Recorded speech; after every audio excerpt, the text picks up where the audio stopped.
दोस्तों नमस्कार। समाजवादी पार्टी ने आज जिस तरह से उलटफेर किया है, बदायूं भेज दिया है शिवपाल सिंह यादव को और धर्मेंद्र यादव को कन्नौज और आजमगढ़ का प्रभारी बना दिया है। यानी कि बदायूं से अब प्रत्याशी होंगे शिवपाल सिंह यादव। इस फैसले के पीछे आखिर अखिलेश यादव की सोच क्या है, इस फैसले के पीछे बड़ा कारण क्या है और ऐसा फैसला आखिर समाजवादी पार्टी को क्यों करना पड़ा है, जब बदायूं से धर्मेंद्र यादव को पहली सूची में घोषित कर दिया गया था।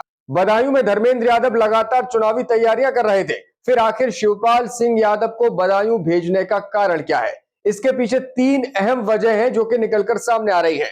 चलिए आपको एक एक कर बताते हैं। आप आपकी राय हमें कमेंट में जरूर बताइए ताकि समझ सकें कि इस फैसले का कितना फायदा समाजवादी पार्टी को मिलेगा या फिर यह फैसला भी जल्दबाजी और हड़बड़ी में लिया गया है। चलिए आपको बताते हैं कि आखिर शिवपाल सिंह यादव को क्यों भेजा गया है बदायूं। सबसे बड़ा कारण इसके पीछे अगर कोई है तो फिर बदायूं के समीकरण है। जी हां, धर्मेंद्र यादव बदायूं से एक मजबूत उम्मीदवार थे, लेकिन जिस तरह से सलीम शेरवानी जो कि पिछले चुनाव में लड़े थे और धर्मेंद्र यादव के खिलाफ 50,000 से ज्यादा वोट ले गए थे और इसी वजह से शायद धर्मेंद्र यादव को यहां हार का सामना करना पड़ा था। सलीम शेरवानी विधानसभा चुनावों के वक्त समाजवादी पार्टी में वापस आ गए थे और लगातार वो बदायूं में धर्मेंद्र यादव के साथ भी दिखाई दे रहे थे। लेकिन राज्यसभा चुनाव जैसे ही आए और राज्यसभा चुनावों के लिए जैसे ही तीन प्रत्याशियों का ऐलान समाजवादी पार्टी ने किया, उसके बाद उनके सुर बदल गए और वो बगावत अख्तियार कर चुके हैं। समाजवादी पार्टी के महासचिव पद से वो इस्तीफा दे चुके हैं और अब कयास ये लगाए जा रहे हैं कि सलीम शेरवानी फिर से बदायूं से ताल ठोक सकते हैं, चाहे कांग्रेस की टिकट पर या फिर निर्दलीय। इस स्थिति में धर्मेंद्र यादव के सामने कमोवेश वही परिस्थितियां बन रही थी जो पिछले लोकसभा चुनावों में थी। दूसरा अहम कारण स्वामी प्रसाद मौर्य। जी हां, स्वामी प्रसाद मौर्य वो नाम जो कि पिछले 7-8 दिनों से लगातार सुर्खियों में है उत्तर प्रदेश की सियासत में।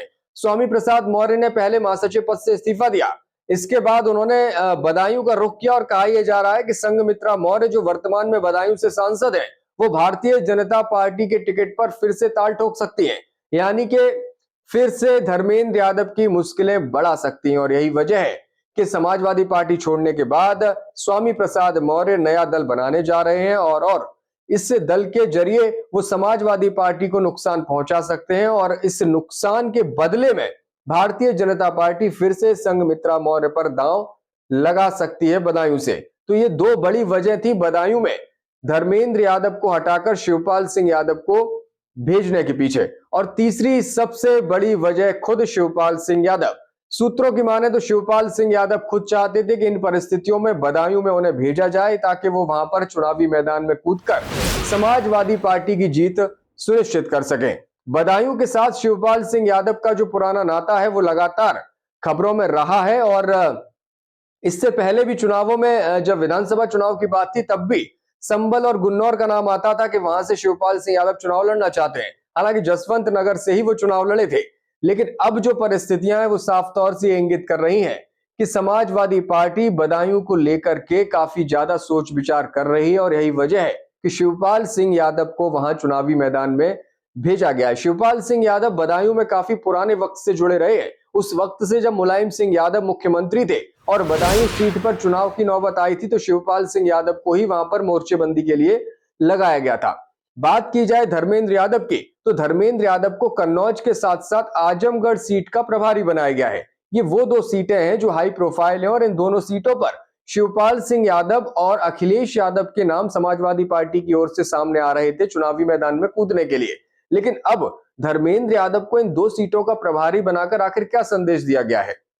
माना यह जा रहा है कि आजमगढ़ उपचुनाव में जब धर्मेंद्र यादव को अचानक आजमगढ़ भेजा गया था उसके बाद उन्होंने वहां पर पैठ बनाई, लेकिन अब चूंकि वो लोकसभा के लिए बदायूं से ही लड़ना चाहते थे, ऐसे में उन्हें आजमगढ़ का प्रभार दिया गया और कन्नौज का प्रभार इसलिए दिया गया है ताकि आने वाले वक्त में यह तय किया जा सके कि धर्मेंद्र यादव आजमगढ़ से चुनावी मैदान में होंगे या फिर कन्नौज से। अगर अखिलेश यादव आजमगढ़ से चुनावी मैदान में आते हैं तो फिर कन्नौज से धर्मेंद्र यादव को चुनाव लड़ाया जा सकता है और अगर अखिलेश यादव कन्नौज से ही चुनाव लड़ना पसंद करते हैं तो फिर से आजमगढ़ में निरहुआ के सामने धर्मेंद्र यादव होंगे।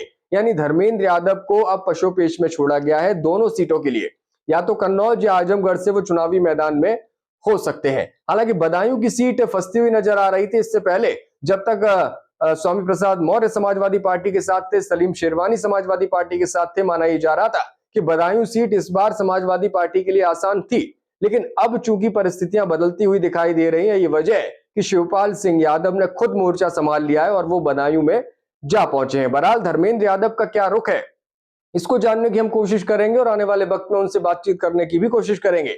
फिलहाल शिवपाल सिंह यादव बदायूं से लोकसभा उम्मीदवार बनाए जा चुके हैं।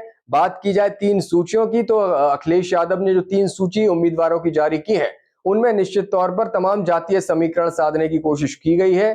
खास बात यह है कि इन सारे उम्मीदवारों में पीडीए का खास तौर पर ध्यान रखा गया है और आने वाले वक्त में जब बसपा के उम्मीदवार सामने आएंगे, भारतीय जनता पार्टी की उम्मीदवारों की सूची सामने आएगी, तो हो सकता है फिर से उम्मीदवारों के नामों में कुछ परिवर्तन दिखाई दे। बहरहाल उत्तर प्रदेश में चर्चा आज के वक्त में यही है कि शिवपाल सिंह यादव, जिनका नाम लगातार आजमगढ़ के लिए चलता रहा, वो खुद आजमगढ़ से चुनाव लड़ने की बात पर मुस्कुराते हुए नजर आते थे, लेकिन अब अचानक से बदायूं उन्हें भेजा गया और बदायूं तो चर्चाओं में भी नहीं था, उस लिस्ट में भी नहीं था जिसमें शिवपाल सिंह यादव बदायूं से लड़ने की बात कही जाए।